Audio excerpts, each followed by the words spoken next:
بسم اللہ الرحمن الرحیم۔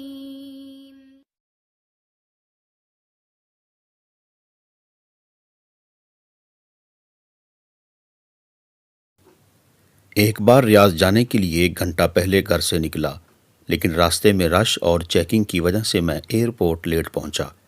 جلدی سے گاڑی پارکنگ میں کھڑی کی اور دوڑتے ہوئے کاؤنٹر پر جا پہنچا۔ کاؤنٹر پر موجود ملازم سے میں نے کہا مجھے ریاض جانا ہے۔ اس نے کہا ریاض والی فلائٹ تو بند ہو چکی ہے۔ میں نے کہا پلیز مجھے ضرور آج شام ریاض پہنچنا ہے۔ اس نے کہا زیادہ باتوں کی ضرورت نہیں ہے، اس وقت آپ کو کوئی بھی جانے نہیں دے گا۔ میں نے کہا اللہ تمہارا حساب کر دے۔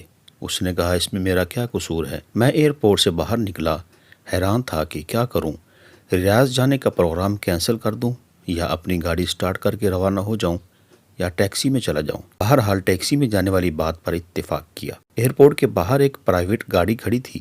میں نے پوچھا ریاض کے لیے کتنا لوگے؟ اس نے کہا 500 ریال۔ بہرحال 450 ریال میں بڑی مشکل سے راضی کیا اور اس کے ساتھ بیٹھ کر ریاض کے لیے روانہ ہو گیا۔ بیٹھتے ہی میں نے اس سے کہا کہ گاڑی تیز چلانی ہے۔ اس نے کہا فکر مت کرو۔ واقعی اس نے خطرناک حد تک گاڑی دوڑانا شروع کر دی۔ راستے میں اس سے کچھ باتیں ہوئیں۔ اس نے میری جاب اور خاندان کے متعلق کچھ سوالات کیے اور کچھ سوال میں نے بھی پوچھ لیے۔ اچانک مجھے اپنی والدہ کا خیال آیا کہ ان سے بات کر لوں۔ میں نے موبائل نکالا اور والدہ کو فون کیا۔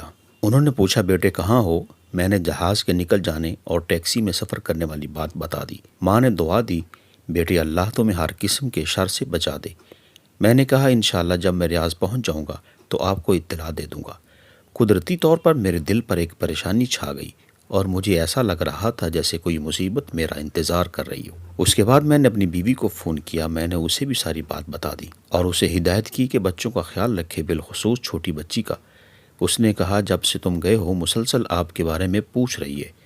میں نے کہا میری بات کرواؤ۔ بچی نے کہا بابا آپ کب آئیں گے؟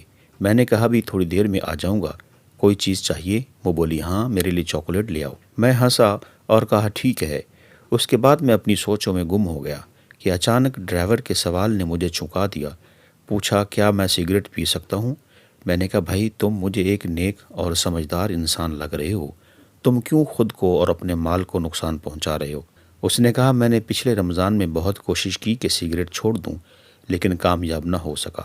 میں نے کہا اللہ تعالیٰ نے تمہیں بڑی قوت دی ہے، تم سگریٹ چھوڑنے کا معمولی سا کام نہیں کر سکتے۔ بہرحال اس نے کہا آج کے بعد میں سگریٹ نہیں پیوں گا۔ میں نے کہا اللہ تعالیٰ آپ کو ثابت قدمی عطا فرمائے، آمین۔ مجھے یاد پڑتا ہے کہ اس کے بعد میں نے گاڑی کے دروازے کے ساتھ سر لگایا کہ اچانک گاڑی سے زوردار دھماکہ کی آواز آئی اور پتہ لگا کہ گاڑی کا ایک ٹائر پھٹ گیا ہے۔ میں گھبرایا اور ڈرائیور سے کہا کہ سپیڈ کم کر دو اور گاڑی کو قابو کرو۔ اس نے گھبراہٹ میں کوئی جواب نہیں دیا۔ گاڑی ایک طرف نکل گئی اور کلابازیاں کھاتی ہوئی ایک جگہ رک گئی۔ مجھے اس وقت اللہ نے توفیق دی کہ میں نے زور زور سے کلمہ شہادت پڑھا۔ مجھے سر میں چوٹ لگی تھی اور درد کی شدت سے ایسا محسوس ہو رہا تھا کہ سر پھٹا جا رہا ہے۔ میں جسم کے کسی حصے کو حرکت نہیں دے سکتا تھا۔ میں نے اپنی زندگی میں اتنا درد کبھی نہیں دیکھا تھا۔ میں بات کرنا چاہ رہا تھا لیکن بول نہیں سکتا تھا، جبکہ میری آنکھیں کھلی تھیں لیکن مجھے کچھ نظر نہیں آ رہا تھا۔ اتنے میں لوگوں کے قدموں کی آوازیں سنی جو ایک دوسرے سے کہہ رہے تھے کہ اسے بلاؤ نہیں، سر سے خون نکل رہا ہے اور ٹانگیں ٹوٹ چکی ہیں۔ میری تکلیف میں اضافہ ہوتا چلا جا رہا تھا اور سانس لینے میں شدید دشواری محسوس کر رہا تھا۔ مجھے اندازہ ہوا کہ شاید میری موت آ گئی ہے۔ اس وقت مجھے گزری زندگی پر جو ندامت ہوئی میں اسے الفاظ میں بیان نہیں کر سکتا۔ مجھے پتہ چلا کہ اب مجھے موت سے کوئی نہیں بچا سکتا۔ اس کہانی کے آخر میں بتاؤں گا کہ اس کی کیا حقیقت ہے۔ یہاں پر ہر بھائی بہن تصور کرے جو کچھ ہو رہا ہے میرے ساتھ ہو رہا ہے، کیونکہ عن قریب ہم سب کو ان ملتے جلتے حالات سے سب کا پیش آنا ہے۔ اس کے بعد لوگوں کی آوازیں آنا بند ہو گئیں۔ میری آنکھوں کے سامنے مکمل تاریکی چھا گئی اور میں ایسا محسوس کر رہا تھا جیسے میرے جسم کو چھریوں سے کاٹا جا رہا ہو۔ اتنے میں مجھے ایک سفید ریش آدمی نظر آیا۔ اس نے مجھے کہا بیٹے یہ تمہاری زندگی کی آخری گھڑی ہے، میں تمہیں نصیحت کرنا چاہتا ہوں کیونکہ اللہ تعالیٰ نے مجھے تمہارے پاس بھیجا ہے۔ میں نے پوچھا کیا ہے نصیحت؟ اس نے کہا عیسائیت کی ترغیب، السلیب السلیب، خدا کی قسم اس میں تمہاری نجات ہے۔ اگر تم اس پر ایمان لائے تو تمہیں اپنے گھر والوں کو لوٹا دوں گا اور تمہاری روح واپس لے آؤں گا۔ جلدی سے بولو ٹائم ختم ہوا جا رہا ہے۔ مجھے اندازہ ہوا یہ شیطان ہے۔ مجھے اس وقت جتنی بھی تکلیف تھی اور جتنا بھی اذیت سے دوچار تھا، لیکن اس کے باوجود اللہ اور اس کے رسول پر پکا ایمان تھا۔ میں نے اسے کہا، جاؤ اللہ کے دشمن، میں نے اسلام کی حالت میں زندگی گزاری ہے اور مسلمان ہو کر مروں گا۔ اس کا رنگ زرد پڑ گیا، بولا، تمہاری نجات اسی میں ہے کہ تم یہودی یا نصرانی مر جاؤ، ورنہ میں تمہاری تکلیف بڑھا دوں گا اور تمہاری روح قبض کر دوں گا۔ میں نے کہا، موت تمہارے ہاتھ میں نہیں ہے، جو بھی ہو میں اسلام کی حالت میں ہی مروں گا۔ اتنے میں اس نے اوپر دیکھا اور دیکھتے ہی بھاگ نکلا۔ مجھے لگا جیسے کسی نے اسے ڈرایا ہو۔ اچانک میں نے عجیب قسم کے چہروں والے اور بڑے بڑے جسموں والے لوگ دیکھے، اور وہ آسمان کی طرف سے آئے اور کہا، السلام علیکم۔ میں نے کہا، وعلیکم السلام۔ اس کے بعد وہ خاموش ہو گئے اور ایک لفظ بھی نہیں بولے۔ ان کے پاس کفن تھا۔ مجھے اندازہ ہوا کہ میری زندگی ختم ہو گئی۔ ان میں سے ایک بہت بڑا فرشتہ میری طرف آیا اور کہا، ایتھا النفس المطمئنہ اخرجی الی مغفرۃ من اللہ ورضوان، اے نیک روح، اللہ کی مغفرت اور اس کی خوشنودی کی طرف نکل آ۔ یہ بات سن کر میری خوشی کا ٹھکانہ نہیں رہا۔ میں نے کہا، اللہ کے فرشتے، میں حاضر ہوں۔ اس نے میری روح کھینچ لی۔ مجھے اب ایسا محسوس ہو رہا تھا جیسے میں نیند اور حقیقت کے مابین ہوں۔ ایسا لگا کہ مجھے جسم سے آسمان کی طرف اٹھایا جا رہا ہے۔ میں نے نیچے دیکھا تو پتہ چلا کہ لوگ میرے جسم کے ارد گرد کھڑے ہیں اور انہوں نے میرے جسم کو ایک کپڑے سے ڈھانپ دیا۔ ان میں سے کسی نے کہا، انا للہ و انا الیہ راجعون۔ میں نے دو فرشتوں کو دیکھا کہ وہ مجھے وصول کر رہے ہیں اور مجھے کفن میں ڈال کر اوپر کی طرف لے جا رہے ہیں۔ میں نے دائیں بائیں دیکھا تو مجھے افق کے علاوہ کچھ نظر نہیں آیا۔ مجھے بلندی سے بلندی کی طرف لے جایا جا رہا تھا۔ ہم بادلوں کو چیرتے چلے گئے جیسے کہ میں ایک جہاز میں بیٹھا ہوں، یہاں تک کہ پوری زمین مجھے ایک گیند کی طرح نظر آ رہی تھی۔ میں نے ان دو فرشتوں سے پوچھا، کیا اللہ مجھے جنت میں داخل کرے گا؟ انہوں نے کہا، اس کا علم اللہ تعالیٰ کی ذات کو ہے، ہمیں صرف تمہاری روح لینے کی ذمہ داری سونپی گئی ہے اور ہم صرف مسلمانوں پر مامور ہیں۔ ہمارے قریب سے کچھ اور فرشتے گزر گئے جن کے پاس ایک روح تھی اور اس سے ایسی خوشبو آ رہی تھی کہ میں نے اپنی زندگی میں اتنی زبردست خوشبو کبھی نہیں سونگھی تھی۔ میں نے حیرانگی کے عالم میں فرشتوں سے پوچھا کہ کون ہے؟ اگر مجھے معلوم نہ ہوتا کہ اللہ کے رسول صلی اللہ علیہ وآلہ وسلم دنیا سے رحلت کر گئے ہیں تو میں کہتا کہ یہ ان کی روح ہوگی۔ انہوں نے کہا کہ یہ ایک فلسطینی کی روح ہے جسے یہودیوں نے تھوڑی دیر پہلے قتل کیا جبکہ وہ اپنے دین اور وطن کی مدافعت کر رہا تھا۔ اس کا نام ابو العبد ہے۔ میں نے کہا، کاش میں شہید ہو کر مرتا۔ اس کے بعد کچھ اور فرشتے ہمارے قریب سے گزرے اور ان کے پاس ایک روح تھی جس سے سخت بدبو آ رہی تھی۔ میں نے پوچھا کہ کون ہے؟ انہوں نے کہا کہ یہ بتوں اور گائے کو پوجنے والا ایک ہندو ہے جسے تھوڑی دیر پہلے اللہ تعالیٰ نے اپنے عذاب سے ہلاک کر دیا۔ میں نے شکر کیا کہ شکر ہے کہ میں کم از کم مسلمان مرا ہوں۔ میں نے کہا، میں نے آخرت کے سفر کے حوالے سے بہت پڑھا ہے، لیکن یہ جو کچھ ہو رہا ہے میں نے کبھی اس کا تصور نہیں کیا۔ انہوں نے کہا، شکر کرو مسلمان مرے ہو، لیکن ابھی تمہارے سامنے سفر بہت لمبا ہے اور بے شمار مراحل ہیں۔ اس کے بعد ہم فرشتوں کے ایک بہت بڑے گروہ کے پاس سے گزر گئے اور ہم نے انہیں سلام کیا۔ انہوں نے پوچھا، یہ کون ہے؟ میرے ساتھ والے دو فرشتوں نے جواب دیا کہ یہ ایک مسلمان ہے جو تھوڑی دیر پہلے حادثے کا شکار ہو گیا اور اللہ نے ہمیں اس کی روح قبض کرنے کا حکم دیا۔ انہوں نے کہا، مسلمانوں کے لیے بشارت ہے کیونکہ یہ اچھے لوگ ہیں۔ میں نے فرشتوں سے پوچھا، یہ کون لوگ ہیں؟ انہوں نے کہا کہ یہ وہ فرشتے ہیں جو آسمان کی حفاظت کرتے ہیں اور یہاں سے شیطانوں پر شہاب پھینکتے رہتے ہیں۔ میں نے کہا، یہ تو اللہ تعالیٰ کی بہت عظیم مخلوق ہے۔ انہوں نے کہا کہ ان سے بھی زیادہ عظیم فرشتے ہیں۔ میں نے پوچھا، کون ہیں؟ وہ بولے، جبرائیل اور عرش کو اٹھانے والے فرشتے، اور یہ سب مخلوق ایسی ہیں کہ اللہ تعالیٰ کے حکم کی سرتابی نہیں کیا کرتے۔ اس کے بعد ہم مزید اوپر چڑھتے گئے یہاں تک کہ آسمان دنیا پر پہنچ گئے۔ میں اس وقت ایک خوف اور کرب کے عالم میں تھا کہ نامعلوم آگے کیا ہوگا۔ میں نے آسمان کو بہت بڑا پایا اور اس کے اندر دروازے تھے جو بند تھے اور ان دروازوں پر فرشتے تھے جن کے جسم بہت بڑے تھے۔ دو فرشتوں نے کہا، السلام علیکم ورحمۃ اللہ، اور ان کے ساتھ میں نے بھی یہی الفاظ دہرائے۔ دوسرے فرشتوں نے جواباً کہا، وعلیکم السلام ورحمۃ اللہ وبرکاتہ، اور انہوں نے کہا کہ رحمت کے فرشتوں، اہلاً وسہلاً، ضرور یہ مسلمان ہی ہوگا۔ میرے ساتھ والے فرشتے نے کہا، ہاں یہ مسلمان ہے۔ انہوں نے کہا، تم اندر آ سکتے ہو کیونکہ آسمان کے دروازے صرف مسلمانوں کے لیے کھلتے ہیں۔ کافروں کے بارے میں اللہ تعالیٰ کا حکم ہے، لا تفتح لہم ابواب السماء، کافروں کے لیے آسمان کے دروازے نہیں کھلیں گے۔ ہم اندر آ گئے تو بہت ساری عجیب چیزیں دیکھیں، پھر ہم آگے بڑھے اور اوپر چڑھنا شروع کیا۔ یہاں تک کہ دوسرا، تیسرا، چوتھا، پانچواں، چھٹا اور بلاخر ساتویں آسمان پر جا پہنچے۔ یہ آسمان باقی تمام آسمانوں سے بڑا نظر آیا، جیسے ایک بہت بڑا سمندر۔ فرشتے کہہ رہے تھے، اللہم انت السلام و منک السلام تبارکت یا ذا الجلال والاکرام۔ مجھ پر ایک بہت بڑی ہیبت طاری ہوئی، سر نیچے کیا اور آنسو جاری ہو گئے۔ اللہ تعالیٰ نے میرے بارے میں حکم صادر فرمایا کہ میرے اس بندے کے عمل کی وجہ سے اس کا نام علیین میں لکھ دو اور اسے زمین کی طرف واپس لے جاؤ، کیونکہ میں نے انہیں زمین سے پیدا کیا، اسی میں ان کی واپسی ہوگی، اور ایک بار پھر اسی زمین سے انہیں اٹھاؤں گا۔ شدید رعب، ہیبت اور خوشی کے ملے جلے جذبات میں نے کہا، پروردگار تو پاک ہے، لیکن ہم نے تیری وہ بندگی نہیں کی جو ہونی چاہیے تھی۔ سبحانک عبدناک حق عبادتک۔ فرشتے مجھے لے کر واپس زمین کی طرف روانہ ہوئے اور جہاں جہاں سے گزرتے گئے دوسرے فرشتوں کو سلام کرتے گئے۔ میں نے راستے میں ان سے پوچھا، کیا میں اپنے جسم اور گھر والوں کے متعلق جان سکتا ہوں؟ انہوں نے کہا، اپنے جسم کو عنقریب تم دیکھ لو گے، لیکن جہاں تک تمہارے گھر والوں کا تعلق ہے ان کی نیکیاں آپ کو پہنچتی رہیں گی، لیکن تم انہیں دیکھ نہیں سکتے۔ اس کے بعد وہ مجھے زمین پر لے آئے اور کہا، اب تم اپنے جسم کے ساتھ رہو، ہمارا کام ختم ہو گیا، اب قبر میں تمہارے پاس 2 فرشتے آئیں گے۔ میں نے کہا، اللہ تعالیٰ آپ کو جزائے خیر دے، کیا میں پھر کبھی آپ کو دیکھ سکوں گا؟ انہوں نے کہا، قیامت کے دن، اور اس کے ساتھ ان پر ہیبت طاری ہوئی۔ پھر انہوں نے کہا، اگر تم اہل جنت میں سے نکلے تو ہم ساتھ ساتھ ہوں گے انشاءاللہ۔ میں نے پوچھا، جو کچھ میں نے دیکھا اور سنا، کیا اس کے بعد بھی میرے جنت جانے میں کوئی شک رہ گیا ہے؟ انہوں نے کہا، تمہارے جنت جانے کے بارے میں اللہ ہی بہتر جانتا ہے۔ تمہیں جو عزت و اکرام ملا وہ اس لیے کہ تم مسلمان مرے ہو، لیکن تمہیں اعمال کی پیشی اور میزان سے ضرور سابقہ پیش آنا ہے۔ مجھے اپنے گناہ یاد آئے اور کہا کہ زور زور سے روؤں۔ انہوں نے کہا کہ اپنے رب سے نیک گمان کرو، کیونکہ وہ کسی پر ظلم ہرگز نہیں کرتا۔ اس کے بعد انہوں نے سلام کیا اور بڑی تیزی سے اوپر کی طرف اٹھ گئے۔ میں نے اپنے جسم پر نظر دوڑائی، میری آنکھیں بند تھیں اور میرے ارد گرد میرے بھائی اور والد صاحب رو رہے تھے۔ اس کے بعد میرے جسم پر پانی ڈالا گیا تو مجھے پتہ چلا کہ مجھے غسل دیا جا رہا ہے۔ ان کے رونے سے مجھے تکلیف ملتی تھی، اور جب میرے والد دعا کرتے کہ اللہ تعالیٰ تم پر رحم فرمائے تو ان کی یہ بات مجھے راحت پہنچاتی تھی۔ اس کے بعد میرے جسم کو سفید کفن پہنچایا گیا۔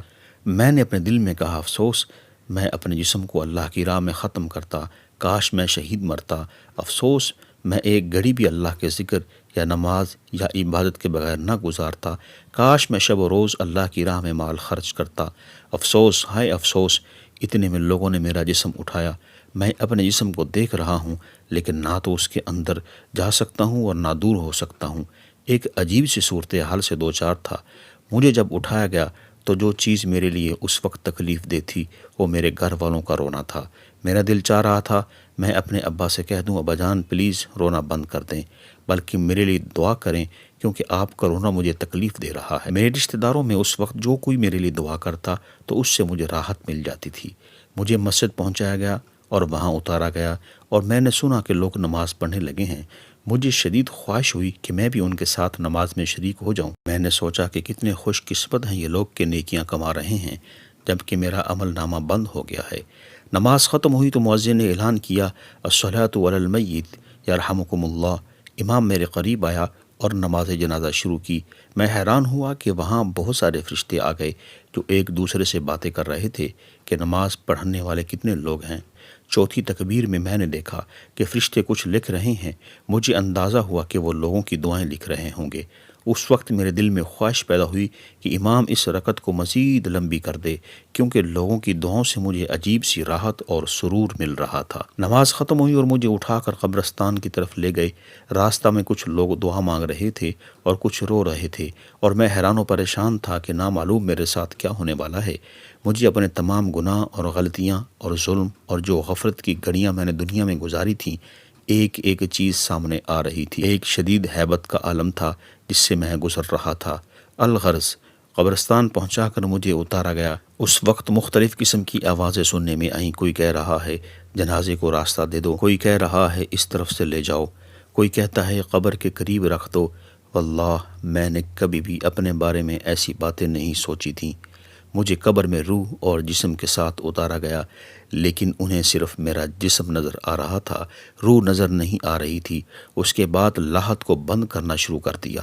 میرا دل چاہا کہ چیخ چیخ کے کہہ دوں کہ مجھے یہاں نہ چھوڑیں، پتہ نہیں میرے ساتھ کیا ہوگا، لیکن میں بول نہیں سکتا تھا۔ الغرض مٹی ڈالنی شروع ہوئی اور قبر میں گپ اندھیرا چھا گیا۔ لوگوں کی آوازیں بند ہوتی چلی گئیں، لیکن میں ان کے قدموں کی آوازیں سن رہا تھا۔ ان میں سے جو کوئی میرے لیے دعا کرتا اس سے مجھے سکون مل جاتا۔ اچانک قبر مجھ پر تنگ ہونا شروع ہو گئی اور ایسا لگا کہ میرے پورے جسم کو کچل دے گی، اور قریب تھا کہ میں ایک چیخ نکال دوں، لیکن پھر دوبارہ اصلی حالت پر آ گئی۔ اس کے بعد میں نے ایک طرف دیکھنے کی کوشش کی کہ اچانک دو ہیبت ناک قسم کے فرشتے نمودار ہوئے، جن کے بڑے بڑے جسم، کالے رنگ اور نیلی آنکھیں تھیں۔ ان کی آنکھوں میں بجلی جیسی چمک تھی، اور ان میں سے ایک کے ہاتھ میں گرز تھا۔ اگر اس سے پہاڑ کو مارے تو اسے ریزہ ریزہ کر دے۔ ان میں سے ایک نے مجھے کہا بیٹھ جاؤ، تو میں فوراً بیٹھ گیا۔ پھر اس نے کہا من ربک، تمہارا رب کون ہے؟ جس کے ہاتھ میں گرز تھا وہ مجھے بغور دیکھ رہا تھا۔ میں نے جلدی سے کہا ربی اللہ، میرا رب اللہ ہے۔ جواب دیتے وقت مجھ پر کپ کپی طاری تھی، اس لیے نہیں کہ مجھے جواب میں کوئی شک تھا، بلکہ ان کے رعب کی وجہ سے۔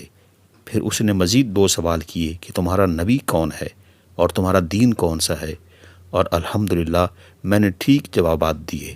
وہ بولے اب تم قبر کے عذاب سے بچ گئے۔ میں نے پوچھا کیا تم منکر و نکیر ہو؟ انہوں نے جواباً کہا ہاں، اور بولے کہ اگر تم صحیح جوابات نہ دیتے تو ہم تمہیں اس گرز سے مارتے اور تم اتنی چیخیں نکالتے کہ اسے زمین کی ساری مخلوق سن لیتی سوائے انسانوں اور جنوں کے، اور اگر جن و انس اسے سن لیں تو بے ہوش ہو جائیں۔ میں نے کہا اللہ کا شکر ہے کہ اس نے مجھے اس مصیبت سے بچا لیا۔ اس کے بعد وہ چلے گئے، اور ان کے جانے سے مجھے قدر اطمینان حاصل ہوا۔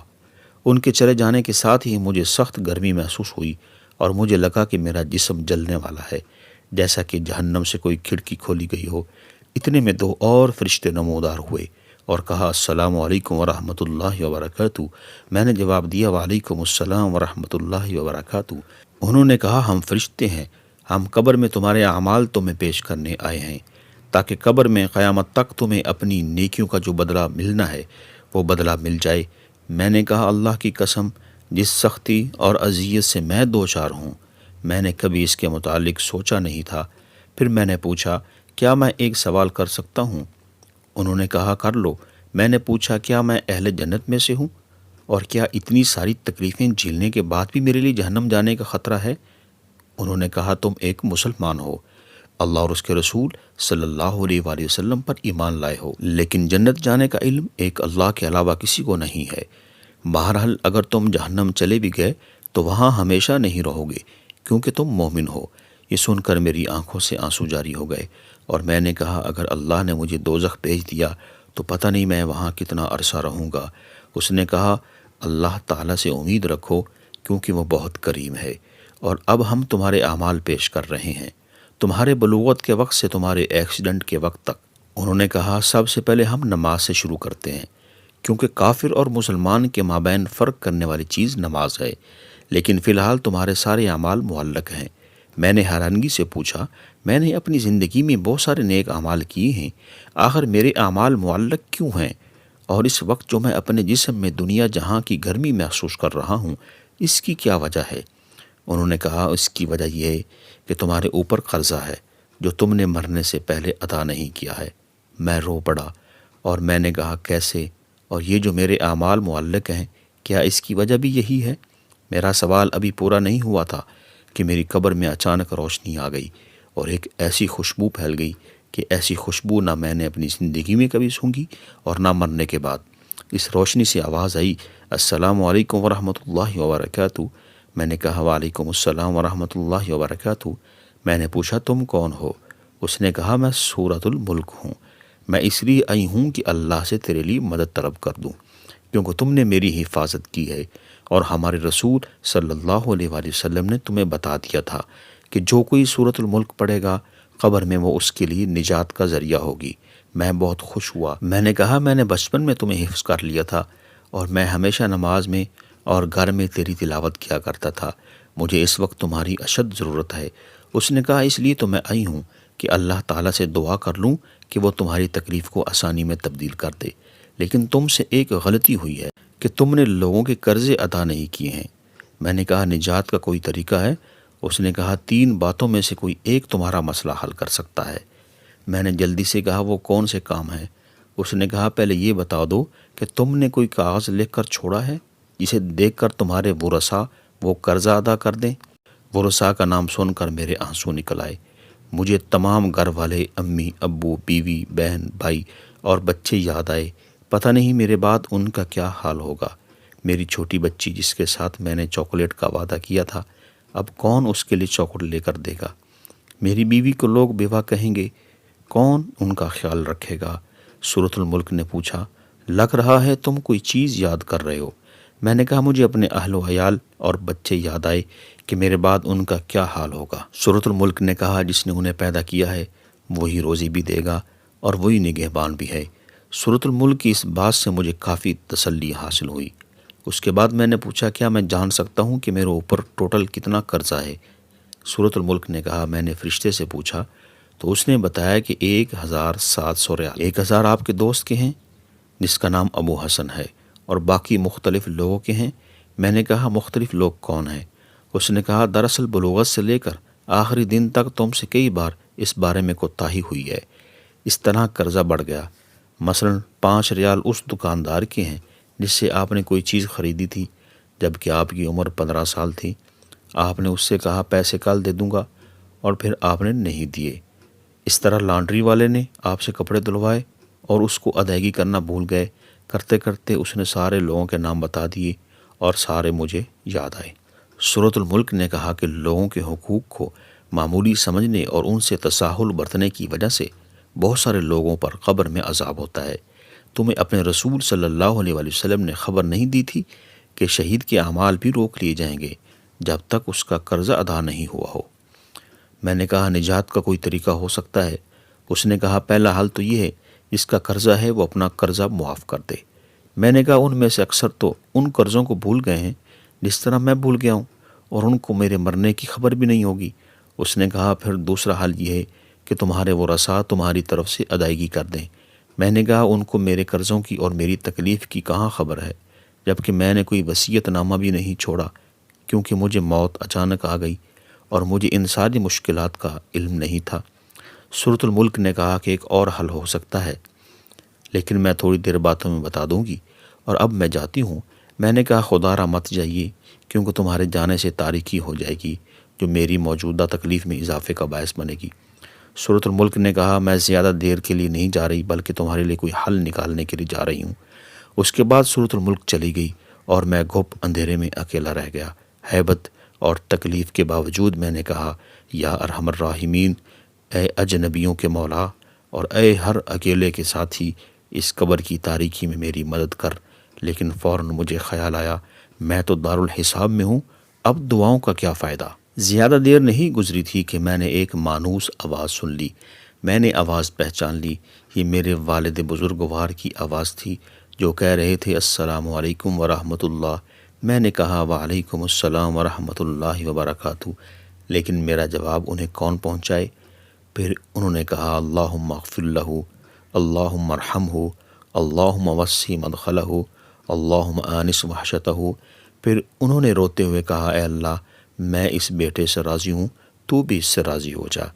میرے والد صاحب جب دعا مانگ رہے تھے تو دعا کے دوران ایک زبردست روشنی میری قبر میں آئی۔ یہ دراصل رحمت کا فرشتہ تھا جو میرے والد کی دعا کو نوٹ کر رہا تھا، اور جب تک میرے والد نہیں گئے تھے میرے ساتھ رہا۔ میرے والد صاحب جب واپس ہوئے تو فرشتے نے کہا کہ تیرے والد کی دعا آسمانوں تک جائے گی اور انشاءاللہ اللہ تعالیٰ اس کو قبول کرے گا، کیونکہ والد کی دعا اپنے بیٹے کے لیے مستجاب ہوتی ہے۔ میں نے تمنا کی کہ کاش میرے والد میری قبر پر زیادہ دیر کے لیے ٹھہرتے اور دعا مزید لمبی کرتے، کیونکہ ان کی دعا کی وجہ سے مجھے کافی آرام ملا۔ میں نے فرشتے سے پوچھا کیا میں ایک سوال کر سکتا ہوں؟ کیا؟ پوچھو۔ میں نے کہا جب سے میں مرا ہوں اب تک کتنا عرصہ گزر گیا؟ اس نے کہا جب سے تمہاری وفات ہوئی آج تیسرا دن ہے اور اس وقت ظہر کا وقت ہے۔ میں نے حیرانگی سے کہا 3 دن اور اتنے سارے معاملات اور واقعات اور یہ قبر کی تاریکی جبکہ باہر دنیا روشن ہے۔ فرشتے نے کہا تمہارے سامنے بہت لمبا سفر ہے، اللہ اسے تمہارے لیے آسان کر دے۔ میں اپنے آپ کو قابو نہ کر سکا اور رونے لگا، اور ایسا رویا کہ مجھے یاد نہیں پڑتا کہ میں کبھی زندگی میں اتنا رویا ہوں۔ میں نے دل میں سوچا کہ اتنا خطرناک سفر اور دنیا میں میری اس قدر اس سفر کے لیے غفلت۔ فرشتے نے جاتے وقت بتا دیا کہ قبر میں موجودہ روشنی تیرے والد کی دعا کی وجہ سے ہے اور یہ اسی طرح رہے گی جب تک اللہ چاہے۔ مجھے پتہ چلا کہ والد کا آنا میرے لیے باعث رحمت ہے۔ میں نے تمنا کی کہ کاش میرے ابو میری آواز سن لیں اور میں انہیں بتا دوں، ابو میرے قرضے کی ادائیگی کر دیں اور میری طرف سے صدقہ کر دیں، اللہ کے واسطے میرے لیے دعا کریں۔ لیکن کون ہے جو انہیں بتا دے؟ میں نے محسوس کیا کہ بعض اوقات میرے جسم کی گرمی کم ہو جاتی تھی لیکن اچانک پھر سے بڑھ جاتی تھی۔ میں نے اندازہ لگایا کہ اس کا تعلق میرے حق میں لوگوں کی دعائیں ہیں۔ اچانک میری قبر میں پھر وہی روشنی آئی جو اس سے پہلے میں دیکھ چکا تھا، یعنی سورۃ الملک کی۔ سورۃ الملک نے کہا، تمہارے لیے 2 خوشخبریاں ہیں۔ میں نے اشتیاق کے ساتھ فوراً کہا، کیا ہیں؟ تمہارے دوست نے اللہ کی خاطر تمہارا قرضہ معاف کر دیا ہے۔ میں نے اللہ تعالیٰ کا شکر ادا کیا اور مجھے پتہ تھا کہ میری گرمی کم ہونے کی وجہ شاید یہی تھی۔ میں نے کہا، دوسری بشارت کیا ہے؟ اس نے کہا، میں نے اللہ سے بہت درخواستیں کیں لیکن انسانوں کے حقوق وہ معاف نہیں کرتا۔ البتہ اللہ نے ایک فرشتہ بھیج دیا جو تیرے رشتہ داروں میں سے کسی کو خواب میں آئے گا تاکہ وہ تمہارے قرضوں کے متعلق سمجھ جائیں۔ پھر اس نے پوچھا، تمہارے خیال میں کون بہتر ہے، اس کو خواب میں فرشتہ کسی شکل میں آئے اور پھر وہ اس کو سچا سمجھ کر قرض کی ادائیگی کرے؟ میں نے اپنی امی کے بارے میں سوچا لیکن پھر سوچا کہ اگر اس نے مجھے خواب میں دیکھا تو رونا شروع کر دے گی اور خواب کی تعبیر نہیں سمجھ سکے گی۔ پھر میں نے تمام رشتہ داروں کے متعلق سوچا اور جو بندہ مجھے بہتر لگا وہ میری بیوی تھی، کیونکہ وہ ہمیشہ خوابوں کو اہتمام دیا کرتی تھی۔ میں نے کہا، میری بیوی اگر مجھے خواب میں دیکھ لے تو ہو سکتا ہے وہ اس کی تعبیر سمجھ جائے۔ سورۃ الملک نے کہا، میں متعلقہ فرشتے کو اطلاع دیتی ہوں اور اللہ سے دعا کرتی ہوں کہ وہ آپ کی مشکل کو آسان کر دے۔ اس کے بعد سورۃ الملک چلی گئی اور میری قبر میں بدستور وہ روشنی باقی تھی جو میرے والد کی دعا کی برکت سے آئی تھی، اور میں انتظار کرتا رہا جیسے کہ جیل کے اندر ہوں۔ مجھے ٹائم کا کوئی اندازہ نہیں تھا کیونکہ یہاں گھڑی نہیں تھی، نہ نماز، نہ کھانا پینا، نہ اور کوئی مصروفیات۔ دعائیں مانگنا اور ذکر و اذکار بھی بیکار۔ بعض اوقات لوگوں کے قدموں کی آوازیں سن لیتا تو اندازہ کر لیتا کہ شاید کسی کا جنازہ ہے۔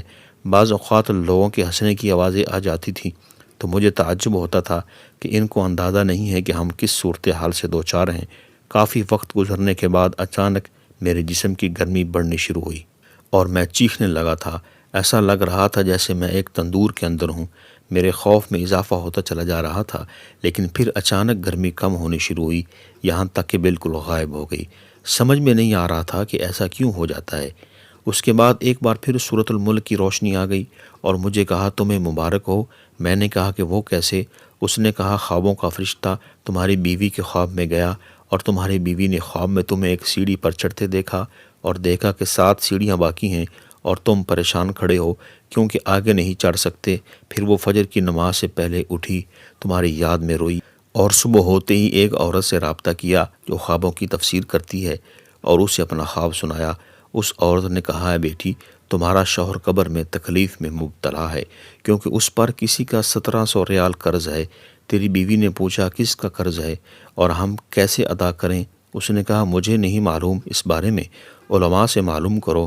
پھر تیری بیوی نے ایک شیخ کی اہلیہ سے رابطہ کیا اور اسے ساری بات بتا دی تاکہ وہ شیخ سے جواب پوچھ لے۔ الغرض شیخ نے کہا کہ میت کی طرف سے صدقہ کر دے، ہو سکتا ہے اللہ تعالیٰ اسے قبول کر کے میت کا عذاب ہٹا دے۔ تیری بیوی کے پاس سونا تھا، اس کی قیمت 4000 ریال تھی۔ اس نے وہ سونا تیرے والد کو دیا اور تیرے والد نے اس کے ساتھ کچھ رقم مزید لگا کر صدقہ کر دیا اور یوں تیرا مسئلہ حل ہو گیا۔ میں نے کہا، الحمدللہ، مجھے اس وقت کوئی تکلیف نہیں ہے اور یہ سب کچھ اللہ تعالیٰ کے فضل اور تیرے تعاون سے ہوا۔ سورۃ الملک نے کہا، اب اعمال والے فرشتے تمہارے پاس آ جائیں گے۔ میں نے پوچھا، کیا اس کے بعد بھی میرے لیے کوئی خطرہ ہے؟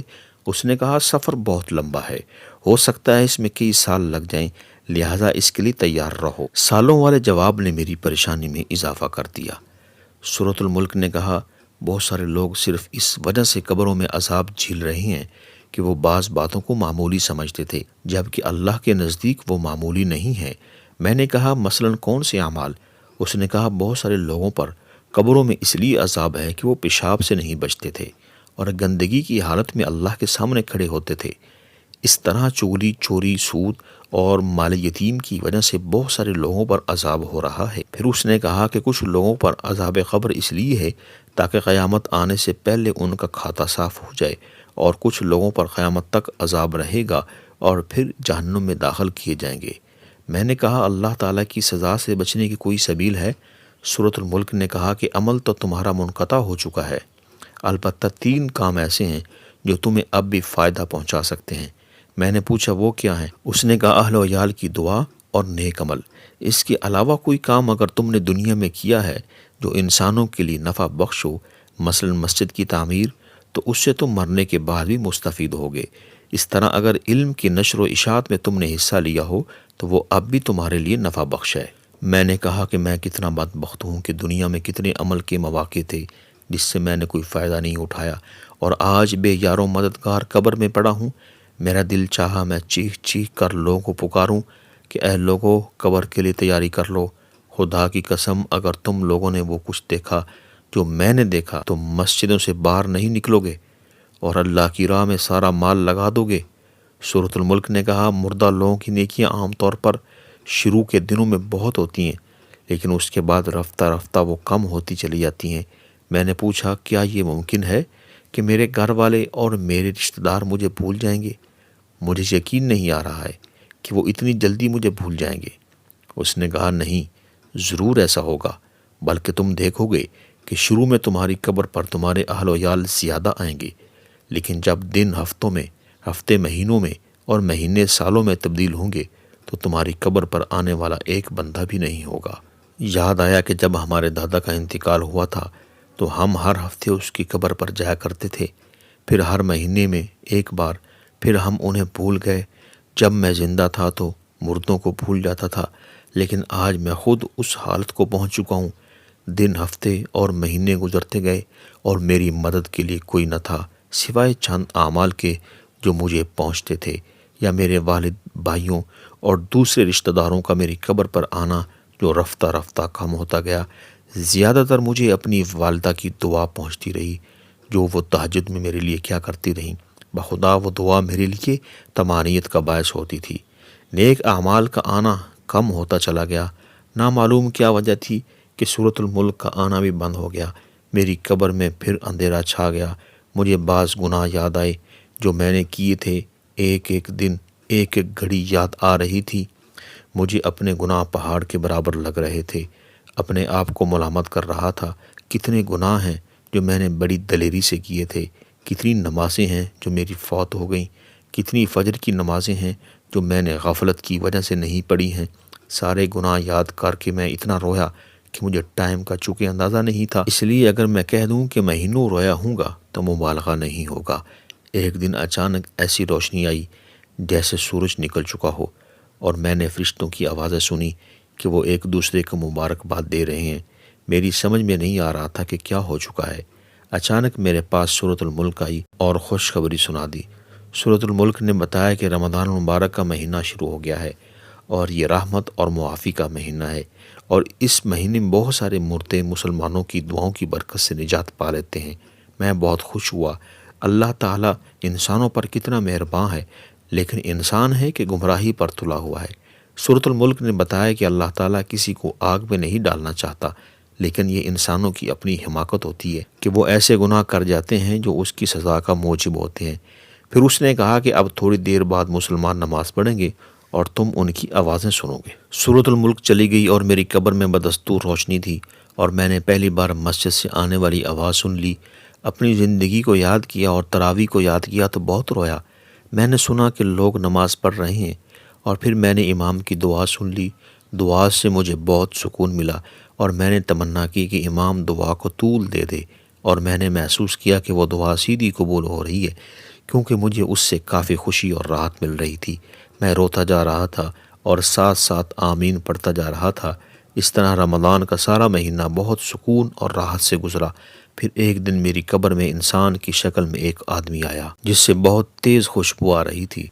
میں حیران ہوا کیونکہ مرنے کے بعد یہ پہلا انسان تھا جو میں دیکھ رہا تھا۔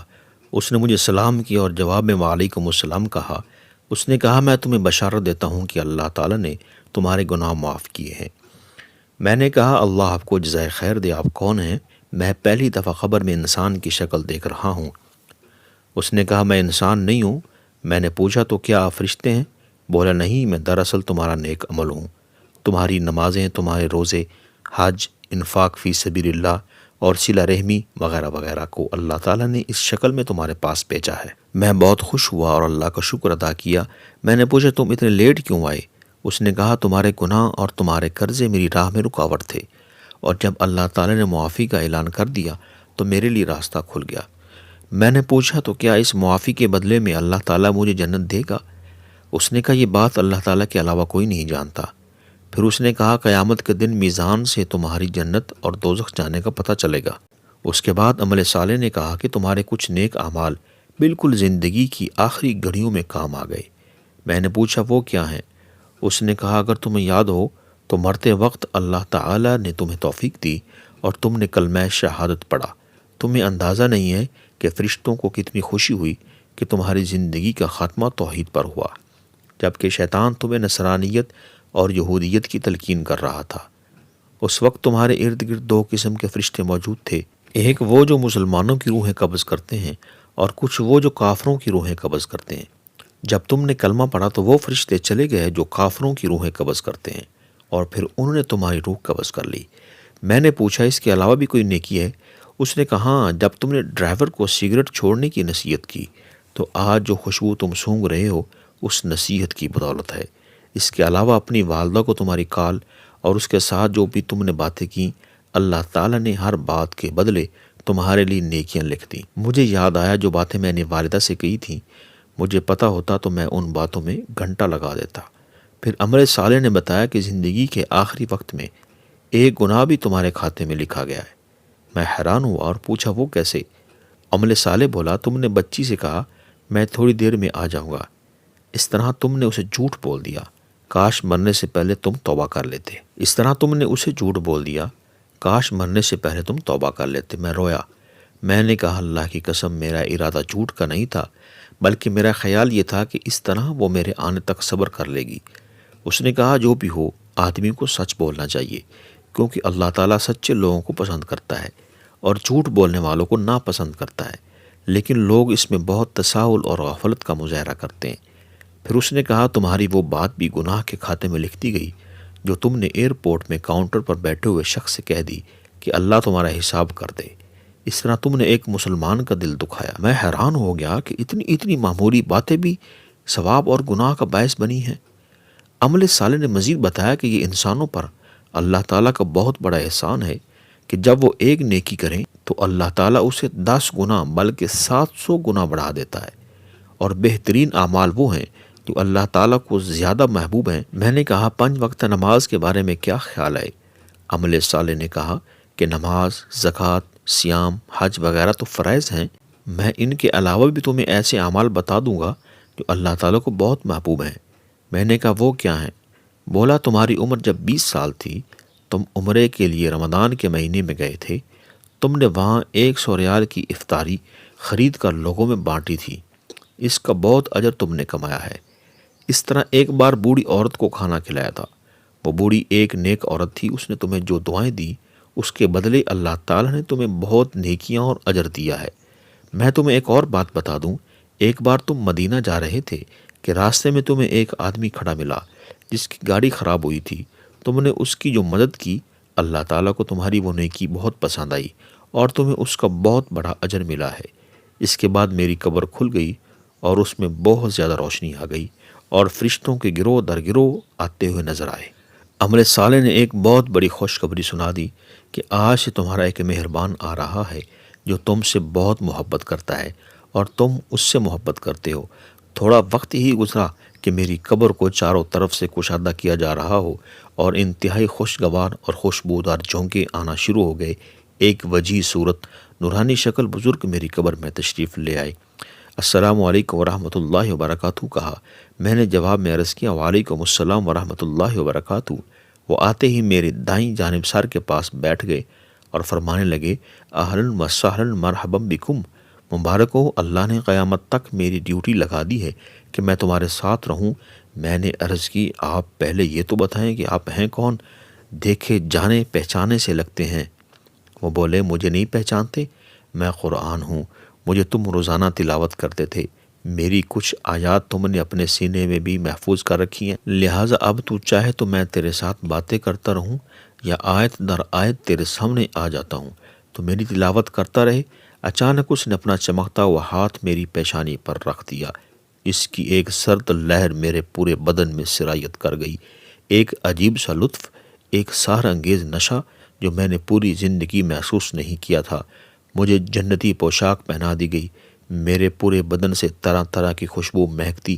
اچانک پھر روشنی آئی، ملائکہ ایک تخت نما ممبر لے آئے، آتے ہی مبارکباد دی اور بولے، اللہ حکم الحاکمین کا حکم ہے کہ آج سے تمہاری قبر جنت کے باغوں میں سے ایک باغ ہے۔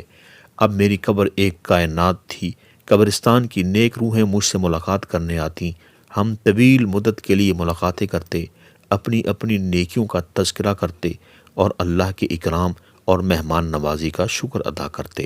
ہم کھانے پینے اور حاجت انسانی سے بالکل آزاد تھے، لیکن کبھی کبھی ایسا محسوس ہوتا گویا کچھ کمی ہے، ہلکی سی تشنگی باقی رہ جاتی۔ اچانک سے قبر والا حصہ شک ہوتا، وہاں سے ایک نور ہماری قبر میں اترتا جس کو ہم اپنے جسم اور روح میں اتار لیتے تو تشنگی اور شدت کم ہو جاتی۔ میں نے قرآن سے پوچھا کہ یہ روحانی غذا جو ہمیں وقتاً فوقتاً میسر ہے، یہ کس نیکی کا بدلہ ہے؟ قرآن نے کہا کہ تیرے والدین، تیری بیوی، رشتہ دار اور احباب کبھی کبھار تیرے لیے صدقہ جاریہ اور نیک اعمال کر کے ایصال ثواب کرتے ہیں، جو ایک طرح سے تمہیں روحانی غذا مل جاتی ہے۔ میں چاہ رہا تھا کہ میرے لیے یہ عمل ہمیشہ جاری رکھ سکیں، لیکن میری قبر سے میری آواز ان تک نہیں پہنچ سکتی تھی، اس لیے کہ میرے اور ان کے درمیان ایک عالم کا حجاب تھا جو قیامت سے پہلے نہیں ہٹ سکتا تھا۔ میں اپنی قبر میں زمان و مکان کی قید سے بالکل آزاد تھا۔ نہ جانے کتنا عرصہ بیت چکا تھا کہ اچانک میری قبر میں روشنی زیادہ ہوتی گئی۔ میں نے دیکھا کہ میرے سامنے دو فرشتے کھڑے نظر آئے۔ انہوں نے آتے ہی سلام کیا اور بولے، جس وقت کا تمہیں انتظار تھا وہ وقت آ چکا ہے۔ میں حیرت میں ڈوب گیا کہ آخر میرے ماں باپ، میری بیوی، وہ بھی تو فوت ہو چکے ہیں، آخر ان سے ملاقات کیوں نہیں ہو سکی؟